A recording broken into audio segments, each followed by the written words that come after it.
computer. Hi, everyone. I'm Leela Harris, and I'm joining you here with Kindi Gill and Neerava Nash. And we're all Dalian Method facilitators. And so today, what we're going to talk about, we're all three going to have a conversation, and it's going to be about making decisions and trusting yourself. So yeah, Kindi, you want to start off? I was thinking we'd talk about, the main thing for me I was thinking about is all the blocks. Like, this is a huge subject. Mm-hmm. So what blocks us from doing and stepping into this ability to make decisions and trust ourselves? Okay, so I would argue that I've always known how to make decisions. Oh, okay. And that's never really been a difficulty as such, in terms of there's a problem to be solved, there's a direction to go. So I've always been action-based and gone into the zone of, okay, now I need to do this and now I need to do that. The issue, though, comes down to whether I trusted every instinct that I ever had, and actually whether I trusted myself. There was a subtlety about all of this that I hadn't understood, because when it comes to making decisions for ourselves, that was tougher for me. So if I had to make a decision about, this feels right, it resonates with me, I want to go in this direction, yet everybody else isn't wanting to go in that direction, can I stay anchored in that sense of, this is good for me? If I want to speak up and make a decision about saying no to something or creating a boundary around something, can I actually say what's coming up from inside and trust that instinct? So the separation of decision making and trusting the instinct to make decisions for me was where my work was. Yeah, that's a good point. Yeah, absolutely.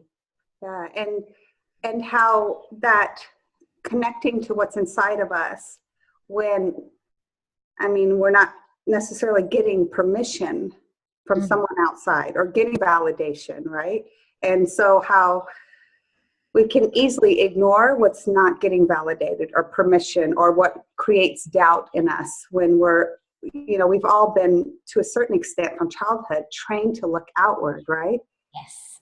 As a child, there's no understanding that I came here with some authority inside me. That's so foreign to children and to, unfortunately, a lot of adults, actually, into the capacity that you're speaking to. Yes, and what happens is, because we as a child do want to be accepted, and we don't know that we don't need outside validation and that we're enough unto ourselves, we are in a survival mode. We're in a family environment, we're in a school environment, we're in a religious doctrine, whatever circumstances we're under, there's a lot of messages that come to us that are about conforming. And the more we go with the flow of whoever the authority is, the more we're recognized as being a good person, the more we're recognized as being a person that does what is right for people outside of them. So if you've come in with a bit of a rebellious nature, and you've come in with a curious nature, but sort of, and even an intelligent nature that recognizes certain things are not actually right, like you have a knowing that this doesn't stack up and this doesn't feel good and this isn't right. So if you're equipped with a rebellious nature or a curious nature or a knowing that something's not right, we haven't had the education to trust that our knowing is accurate, or to even recognize that our rebellious nature is because we're here to change the status quo, and we're here to move things into a new place that is actually good for everybody. So if we haven't had that chance to see or feel any of that, then we begin to even question, why am I being rebellious? And why am I having a heartache over this, when so many people are just going with the flow? Because suddenly you feel like, I'm going to say, like the weirdo or the one that's just making noise for the sake of it, but you're not actually doing that. You are following an intelligence inside you that you can rely on. And I just want to say, for anyone that's watching this video, you're one of those people. You know, you're drawn to this information because that applies to you. You have that inside, right? Yes. Yeah. Yeah. But yeah, that's so beautiful. Thanks, Kindi. Yeah. I would like to say though that I have all those things now. Definitely the rebellious part of me and the recognition of being able to see when things aren't right, but that's not how I grew up. I grew up focused on, like, at a very young age I learned that how to please people, and to get their love and attention. I behaved in a very particular way, and as you were speaking, Kindi, I was having memories of being, always being intuitive and feeling my way through things. I could very quickly, as I was making a decision or making a statement, I could feel where the other person, the adult or whoever I wanted the attention from or their approval of, where what they would want me to do, and then quickly guide my decision based on what was going to get the approval that I was looking for, rather than trusting what was right for me. That's what was coming up for me as you were speaking, just having memories of that. But what did it feel like inside though? Well, I just remember how clever I was at being able to shift what I was saying and my decisions so that I could get the approval and fit in with whoever I was with. I was a fabulous chameleon, actually. And how young can you go back in remembering you doing that? In elementary years, for sure.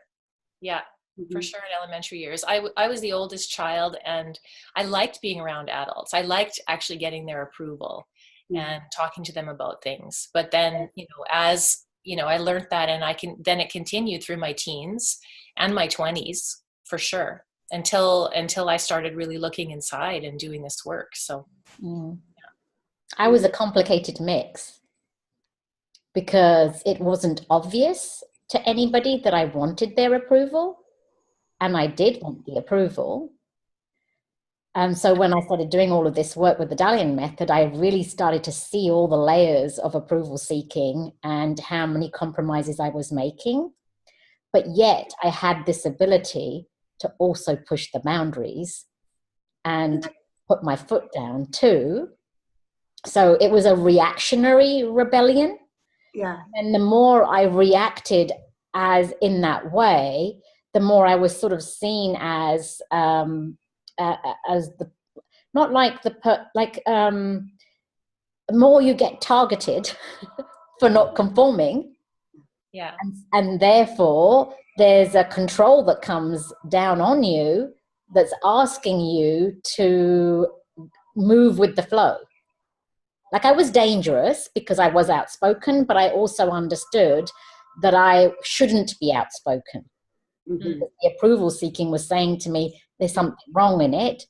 And another part inside me was saying, no, but I have the right to go for my freedom, and I have the right to step out to do what's right for me. So and that I feel like, and I'm just resonating with what you're saying, because I would kind of react after. For me, it was just I couldn't hold it in anymore, and then just stuff would come out. But it almost feels like the people pleaser was there, and then the reaction came from the people pleaser too, because the people pleaser is holding down all these things, and then it proves the people pleaser right, because it's like, oh yeah, I can't trust myself. Oh yeah, I lose my temper, because of the conditioning still back there that say you have to follow other people or the authority, and you don't know.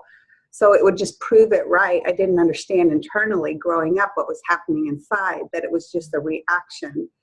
So like when you said people would try to get you to conform, if you were to react, it's not necessarily your inner knowing that's reacting, right? That's right. It's still better than being a complete doormat, right? It's like you need to come out of that suppression, but then with time, it's like the part that wants to react starts to calm a little bit. Yeah. And also with this journey too, it's been an interesting journey. So I've been on this sort of Dalian Method journey for 10 years now. And And I hadn't understood how desperately keen I was for all the people that I know and all the people that I loved and all the people that really meant a lot to me, how desperately keen I was for their approval for the work that I was doing, without understanding that they didn't understand this work at all. And the more they sort of gave me the impression that it was the wrong thing or I shouldn't be, deep down, there was a desperation for them to understand so that they could just make it safer for me to carry on. Mm. But as it turns out, because nobody made it safe for me to carry on, they did me an absolute favor, because they threw me back on me. So then my ability to trust my own intelligence and what I want for my own life got stronger and stronger. And as a result, the ability to actually own my own individual power and be happy in my own skin began to unfold too. So shockingly, not getting the approval was the best thing that could have happened. Yeah. Yeah. And that's similar for me in my background and growing up and feeling kind of like this wounded feeling, like I'm not getting enough love or attention or, you know, and then thinking I'm going to try to get that, right? Never once thinking, even if I heard trusting myself, I would try, but there's all these things going on that it's like those aspects of the ego that want that more will always sabotage. And so in my relationships and my partner and in my job, it's like really wanting that validation, really wanting that approval, and really grateful to all the people who didn't give it to me, including my family members, because I had to learn to love myself. Yes. Even from early childhood, which I thought was like some permanent imprint on me forever. It's actually not. It was a gift, because it's like I'm here to learn to love myself, and then I can have that feeling of integrity. Mm-hmm. Yeah. Yeah. So now it's actually interesting. So when I look at people that do conform and readily just go with the flow, I feel sadness for them, because I know that they're compromising themselves in some way because they're afraid. Yeah. And even within my own family, like where one of my kids actually has more of a tendency to want to conform. So I'm always pushing the buttons to attempt to get that place of inner strength to wake up, so that there's some element of understanding that you're here for yourself. You're not here to sabotage anybody else's life. And the most curious part about this work has been that the more you trust yourself, the more you get hold of your own power, the more respectful you are to everybody around you, the more you adore everybody around you, the more you actually have a great relationship and great communication with the people around you, because you sort of revere where they're at too. So ironically, the more we learn these skills, the better we are as a navigator in the world at large anyway. Absolutely. And then we don't put that pressure on people that you need to validate me. Yes. You need to tell me that what I'm doing in my life is good. Or else I'm going to feel hurt, which is not fair to the other person, actually. Yeah. They have their own life. They're probably wanting me to validate them. That's right. So this is how we all kind of navigate until we become aware of it. And the going with the flow, I just want to say, as someone who loves going with the flow and having to learn not to go with the flow, I also know that, well, in our trusting ourselves, sometimes that intuition, that voice will say, yeah, this is okay. It's okay. You don't need to, you don't need to fight this. It's fine. Just go with it. And then other times it's like a compromise, right? Yeah. So there's compromises that feel good. Like, hey, I don't agree with this person, but it's no big deal to me. I don't feel like it's a compromise to my energy I have to say something. And other times I feel, okay, by not speaking up, I'm suppressing. I can feel the difference in my energy. Yeah. Yeah, that's really important. It's the key to what you're feeling inside, what we are feeling inside our energy in any moment. Because absolutely, sometimes it's just not worth it. It's going to cause more suffering for everyone to speak up when you see that, someone's not going to be able to receive what it is that you have to say. and it doesn't feel like it's the right time. Sometimes there's that time to act, and other times there isn't, and there's no way to know except to feel it inside. In the moment, right? In the moment. Yeah, like it's like there's no rules. The only rule is, well, what's happening? What do I feel in my belly right now? That's the only way. It's the only guide now. Like you toss the rule book away, because there's nothing true in it. Yeah. But the exciting thing about that, though, Neerava, is that the minute that rule book really begins to get tossed away, the ecstasy of being able to show up anywhere and be comfortable in your own skin, like there's a sense of freedom in that is just priceless. Like there's nothing you are asking of from anybody, but yet inside you suddenly are just happy to be yourself. That for me has been the incredible part about this. Is like, as a youngster, I had this sense, I want freedom around certain things, and so I wanted to be educated, and it was like freedom from certain things, inhibitions and things that were being stopped, whatever, right? And then as I went through that life of like freedom from something, then it was like moving towards trying to achieve something. And now I'm beginning to settle into understanding that even trying to achieve something is still another bondage, because now you're bound to a goal or an expectation or something. But when you start arriving at the place of where you've got no desire, and not that I'm saying I've got no desire, but when you've got less of a desire for certain things to unfold a certain way, and less of an angst or reactionary sort of, I have to run away from this, this, and this, and this, and you're more just comfortable in who you are, in your own skin, suddenly that feels like the best form of freedom, because it's the freedom to just be without pressure. Yeah. And you have to learn to trust yourself to get to the point of giving yourself that opportunity to just have the freedom to be. Yeah. I'd love to share a little example of what's currently going on for me in that department. Is I'm actually in for whatever reason, that the waves come and they go. There's times when we're going through really tough things, and the energy is heavy in the body, and then other times there's a lot of expansion. And I just happen to be personally in a space of such joy and just this incredible love that's flowing through my body on a regular basis. And the mind could say, like, yesterday was a challenging day, because yesterday morning my mother at a doctor's appointment was told that she had 3 to 6 months to live.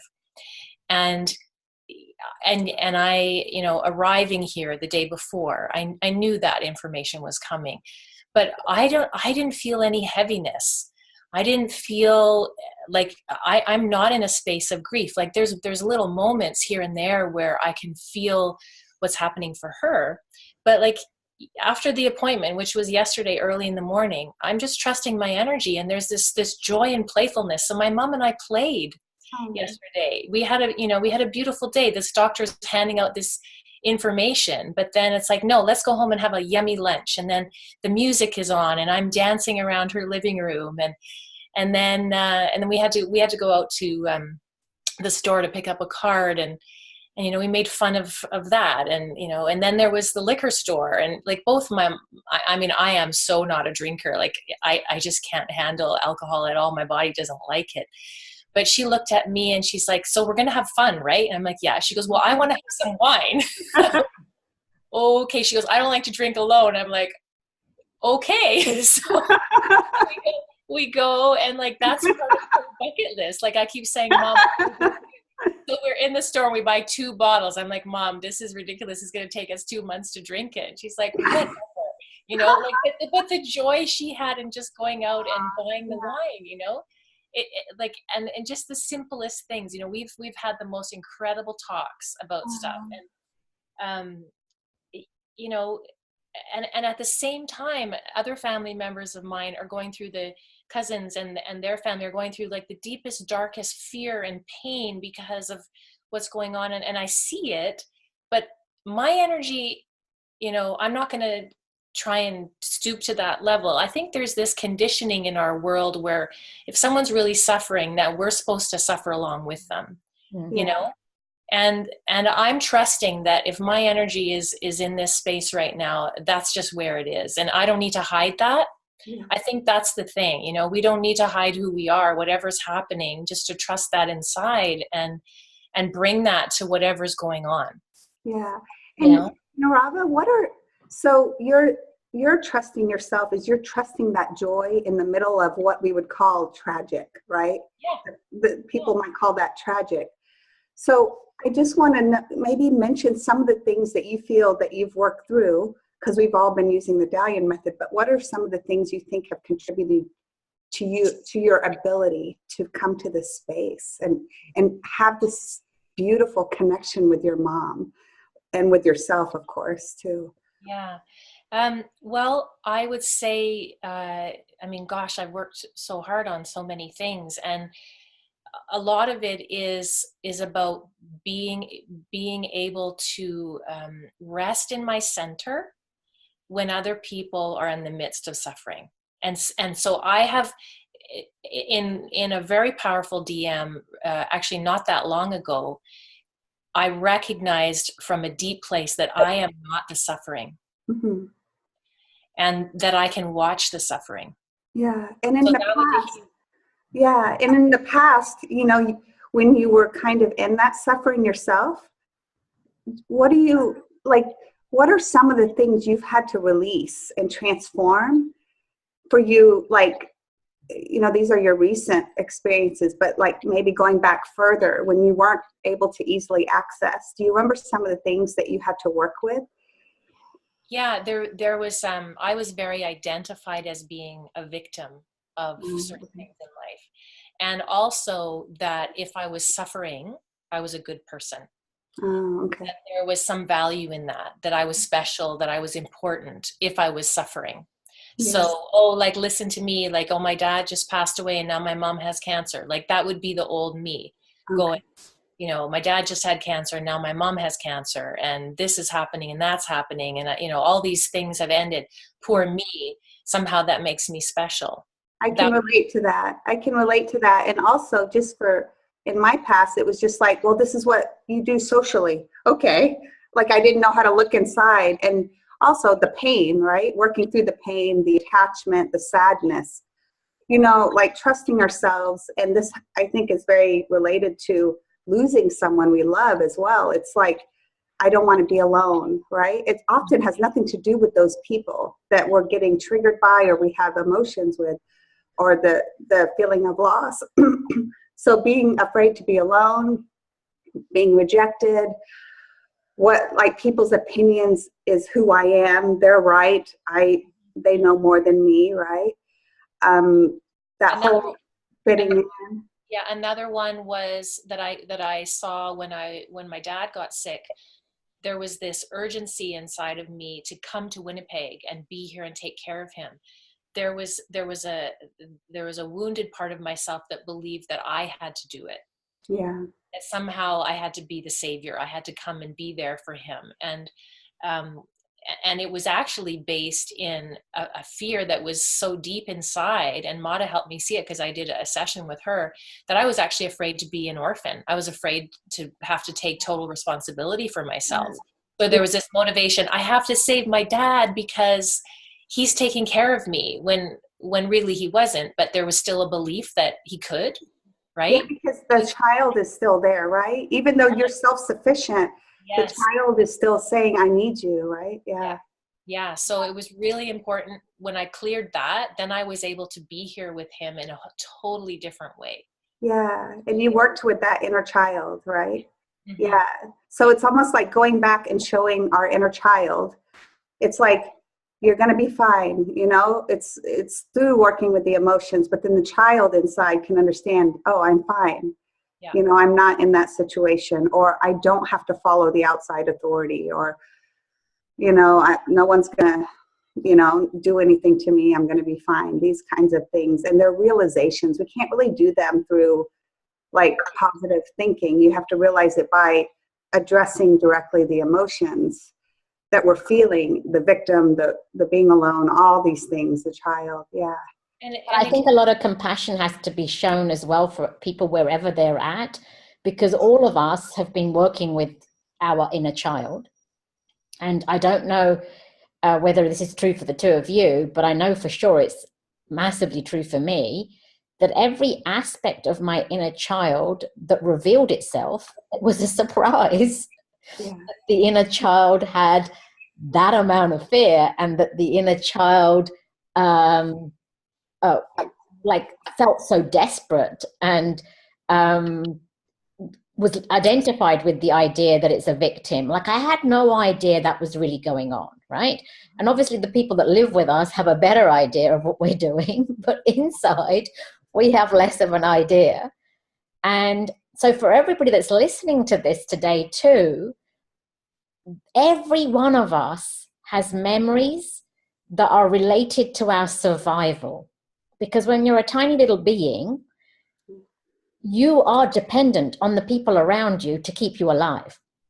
And without their kindness and gratitude, their kindness and their ability to respond and be there for us, we wouldn't ever have become an adult. Mm-hmm. So we had dependence in our makeup, and we still do. Many people still, who haven't done this inner work yet, are still in that place. Mm-hmm. And then we're suddenly thrust into adult bodies. And in these adult bodies, we cognitively think we've now got to cope, but we have no idea that deep down, all these memories of when we were dependent are still running, and they are still seeking some sense of comfort or security, or somebody to hold our hand, or somebody to nurture us, or somebody to just be there for us. We don't realize all of that is going on because it was the only way we were surviving in our early days. Yeah. And then to work to this place of self-trust. I mean, how can a child feel like they trust themselves when they know the food on their table has got to be provided for by their parents, the clothing on their back has to be provided for, the roof over their head has to be provided for? So and love and nurturing that they crave as well. That's right. And how would they know that they are supposed to go to a place where they find the love for themselves and not from outside? So all these things are missing for us simply because the education isn't there, and how long it takes us to be dependent on another human being for our survival. It's just so important for us to recognize that every person has these things whirring away inside them, and we can't just jump into self-trust. Yeah, it's a process. It's a process. Yeah, and it's a process of owning the adult and sort of like not shedding the child, but it's transforming the child's conditionings and beliefs that are still lodged inside you. I mean, I asked Saffron, my youngest daughter, we were talking about go-to emotions, and she said, well, your go-to emotion's always victim-y. Right? Because they see what we're doing, but we don't necessarily see, and we'll do it layer by layer with the Dalian Method and begin to see, oh my God, this is another victim part of me, and this is another victim part of me. But why is the victim there? Well, the victim is there because the person doesn't know how to love themselves and doesn't have enough self-esteem. Yeah. And then there's those layers, right? There's one layer we'll know because whatever we're feeling at this point in our life, or whatever our challenge is, we work with that layer. And then we feel that, and it feels good. And then another layer comes up. And so then we get closer to that centered place, Neerava, that you so beautifully expressed, and that joy in the midst of all these things. But it takes time. It takes time. Yeah.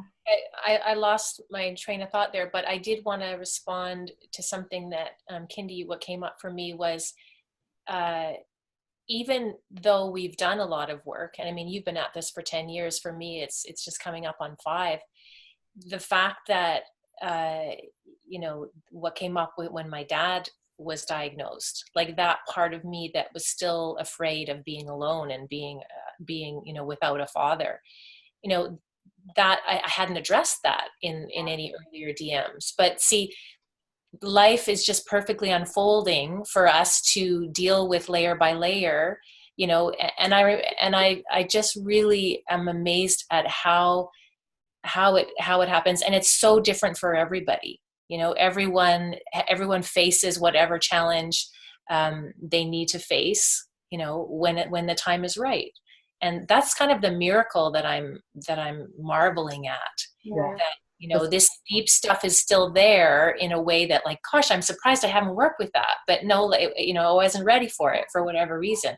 Yeah. So we have to be, it's like that patience for the process, Like if I find myself not trusting myself or acting from fear, it's like, oh my gosh, I'm doing it again. But then I realize that I've got enough, a certain amount of sturdiness and confidence. And then I fall.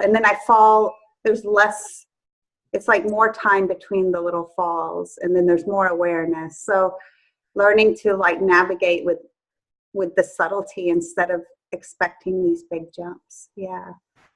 And the other thing that just came up for me right now is, because somebody said recently, when you use DM, then you're never going to be afraid again to whatever it is, like face challenge it. But that's actually not true. It's not about not being afraid. It's about as we continue to work on these layers and develop this trust, then life gives us a bigger opportunity to step out and trust more. So there's always going to be some fear, but then as you expand, that's the only way we expand is what I was thinking the other day, is that fear is a part of our growth and it's necessary. So it's, we're getting so strong on the inside, and then life goes, okay, well, try this on then, the next opportunity, a little more fear to break through. Yeah. Everything in our life is catered to pull something out of us that we already have. And even if it's painful, right? Yeah. It's like, listen to me. I have a message. Yeah.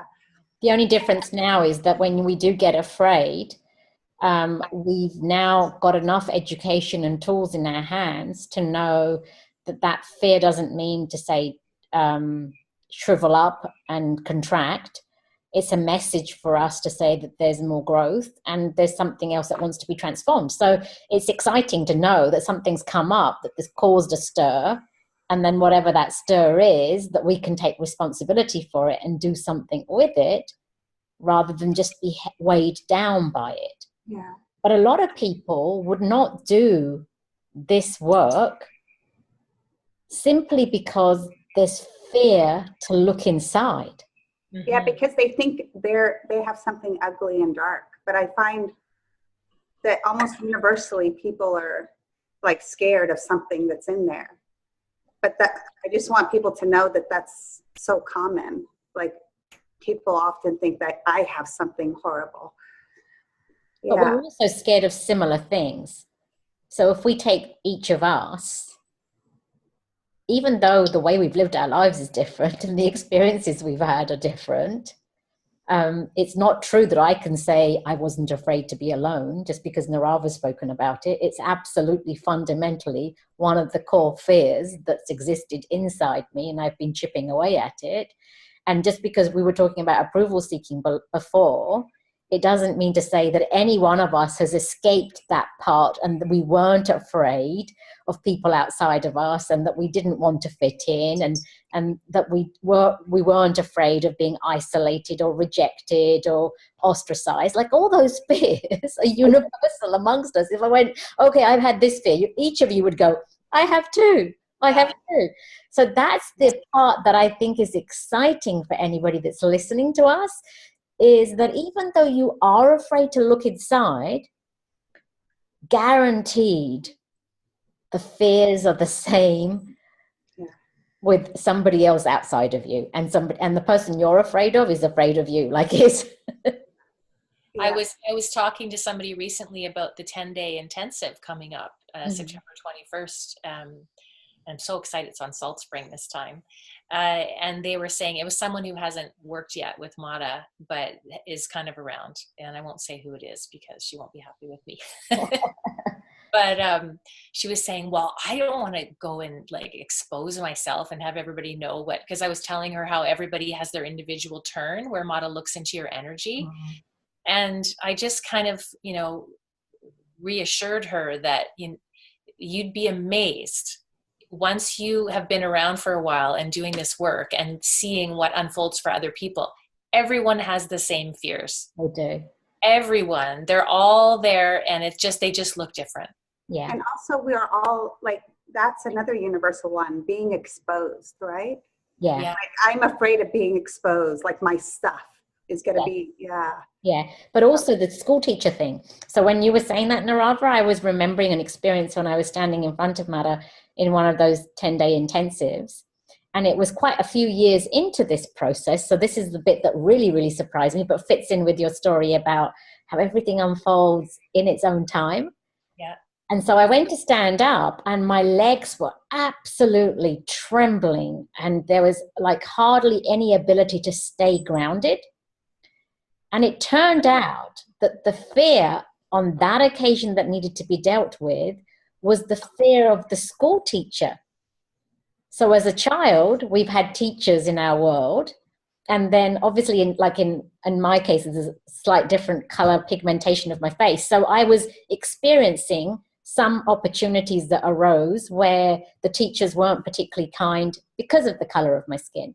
So on that day, the fear that got transformed was the fear of the school teacher that's going to act in a bigoted way.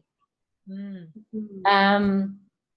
So for your friend, there's a child inside her that was in a school environment that had to listen to the authority, that was scared of what the teacher might say or not say. Mm-hmm. So we even have that fear. Yeah. Right? And Mata never acts in a way where we're ever going to be concerned about what she reveals, because she's just so kind and compassionate with the way that she delivers that for us, unless of course our ego needs a bashing, and then she'll do that too. But even that is all done out of love and compassion. So the bottom line is she's only there with the torch to help us to no longer have to live sort of like limping around, not being able to sort of hold on to our own power. But that's an important point about, I think, the public school system that we've gone through at that age too. Yeah. Right? We have the early childhood, then we enter the school system. We're surrounded by authorities growing up. Yeah. And somebody measuring you, somebody determining whether you've done well or whether you haven't. Based on an outside perspective of our intelligence, and then we conclude, I'm smart, I'm not smart. I'm good enough, I'm not good enough. Live according to that, not realizing that belief is so powerful. How many learning disabilities are being diagnosed based on a belief? I don't know. I know my learning was affected by my beliefs. So yeah. Everybody's ability in their school environment is affected by it. My biology, and then we think I can't trust myself because there's something wrong with my brain. I mean, all these things, right? Yeah. Or we could be told, Neerava, I don't know if you could speak to this, but because you mentioned it before when I was talking to you another time, or we can say I'm smart, and then we can get attached to I'm smart. I got an A through school. Maybe Kindi, you too, because I didn't have as much of that experience, but I know people have had, and that can also affect us trusting ourselves. Yeah, totally. Because I was one of those people that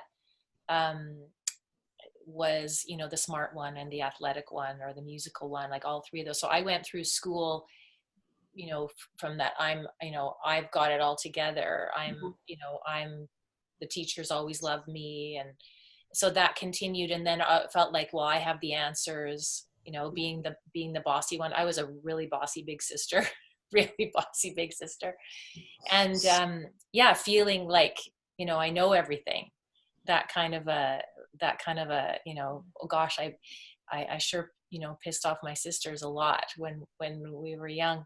But that's that false sense of knowing. Yeah. And that's a different total fear, trembling, total fear in the body, totally disconnected from the body. It's all in the head, and it's all false. Totally false. That's the sad part, because so many people think they have their act together, and I certainly was one of those too. And they don't understand, and I was certainly one of those too, don't understand how much fear is inside our body. Because that's the part that's so shocking, and that's the part that felt so important with my 3 children. It was like, if this is the quality of fear that's inside me, imagine what's actually inside them too. So if they can start chipping away at that now. And incidentally, one of the other things is we pick up the fears of our parents. So you mentioned you're the oldest child here, Neerava. Well, I am too. So often a first-time mum has a lot more fear, even around giving birth, than when she's going to give birth to her second child or her third or whatever, right? And so I've seen layers in me that I've dealt with, which are about my fears, but they were actually my mum's fears that were passed on through being the firstborn. That's another thing. We pick up those emotions that weren't resolved at the time with the adult. We take it on. And so again, sometimes we could go through life thinking we've sort of got it all figured, but we're sort of equipped with the imprints from our parents, the imprints from society, the natural tendencies that we were going through ourselves. So there's a lot of stuff inside, but it's like a treasure chest. The more you look inside, the more you're willing to address what's there, the faster you get to a point where there's more of a smile that you can't wipe off your face. Right? Well, and I'm thinking we should wrap it up. So what do you guys want to leave about trusting yourself? Is there like some final words you want to say? I would like to say, because we've talked about this another day and it didn't come up yet today, that in the process of learning to trust ourselves, especially if we've been a people pleaser, wanting to get approval from others, that at first it can be messy. So that the energy coming up can feel like a volcano that's wanting to explode, and sometimes it comes out as anger, and it's not so pretty. But if we take responsibility for it and keep practicing, then a lot of it is just tied in with this self-hatred and gut-wrenching pain of not trusting ourselves for all those years, and then that gets projected outwards. But then as we start to trust ourselves more and more and practice being able to speak up for what's true for ourselves, then the compassion and the gratitude for those people around us that are pushing the buttons so that we can have the opportunity to learn, then that starts to come out more. But it can be messy at first. So just to allow that, to not let that hold you back, not that expect it has to be perfect. I concur with that. Absolutely. I concur with that too. So any final words, Kindi? I think Neerava just summarized it really well there, because it is a process, and I don't think I want to add anything more other than the fact that it's priceless, absolutely priceless, these feelings of being able to own more of who you are and the uniqueness of who you are. So if you are scared, just take that first plunge. And life will support you. You'd be shocked how much life comes in and supports you when you take the risk. And I just want to say, when you have lived your life thinking the authority is outside of you, and when you find this inner authority, it's just amazing. It's like you're coming home, and then you can enjoy people without needing something from them, and then you can really enjoy them. And I feel like the more I listen to my authority, the less selfish I'm being, because I'm offering something of myself to the world, to people, so. And the freedom is worth it, is worth the effort, Absolutely. worth going through, you know, all those little fears, for sure. Yeah. Yeah, it's sure worth it. All right. Well, thank you, girls.